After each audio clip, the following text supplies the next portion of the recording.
They say Lao Tzu rode west on a water buffalo, leaving the empire behind. No army chased him. No crowd begged him to stay. He just looked at the noise of civilization, the shouting, the arguing, the endless search for control, and decided to walk away. Before he vanished, the gatekeeper asked him to write down what he knew. He smiled, wrote 81 verses, and disappeared into the mountains.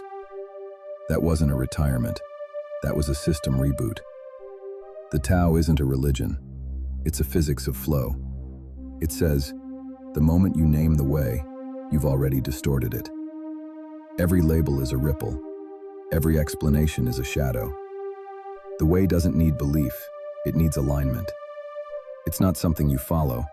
It's something you stop resisting. The Tao begins where ambition ends. It's the art of doing without forcing. The paradox is simple. The more you try to control the world, the less control you have.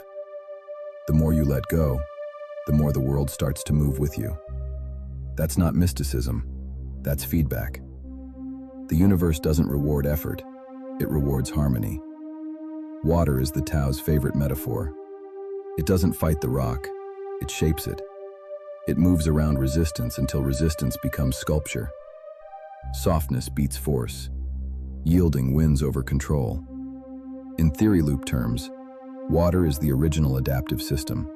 It doesn't plan. It doesn't predict. It just responds perfectly. Lao Tzu looked at kings and generals and saw people trying to dominate the flow. He realized power isn't domination. It's gravitational influence. The strongest leader is invisible. The moment you need to prove control, you've already lost it. The Tao doesn't conquer. It orbits. It bends reality through stillness. That's the paradox of power. The more you chase it, the weaker you become. The more you embody it, the less you need to show it. Real strength doesn't announce itself.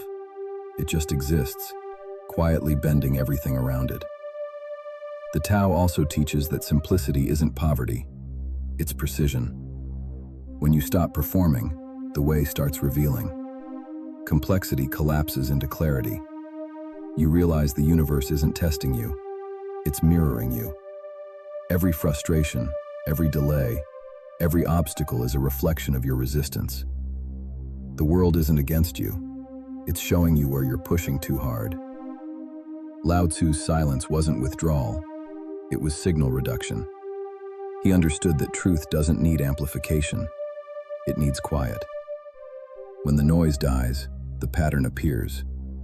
When the pattern appears, the way becomes obvious. And when the way becomes obvious, effort becomes unnecessary. The Tao doesn't ask you to be good. It asks you to be real. To stop pretending you're separate from the flow that moves everything.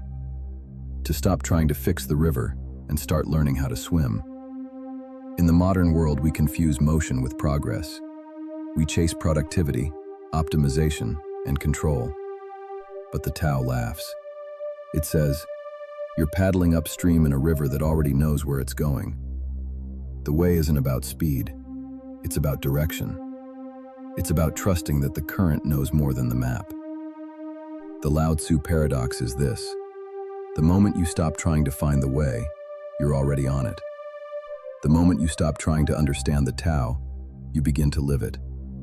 The moment you stop trying to be wise, wisdom starts speaking through you. The man on the buffalo never came back, but the way did. Every time someone stops chasing and starts listening, Lao Tzu rides again. Not as a prophet, but as a pattern. He's the whisper behind every moment of surrender. He's the geometry inside every act of patience. He's the silence that turns chaos into rhythm.